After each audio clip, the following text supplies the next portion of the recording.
Kada ako kumpari nga kumato ha Saudi, duroan iya hingguha, pamilinghin kabuhi.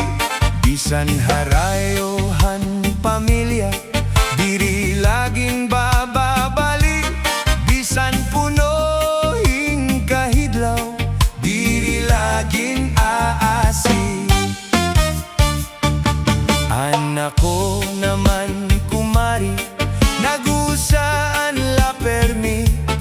Bisan punohin kamingaw, diri lagi babali. Kung naabot na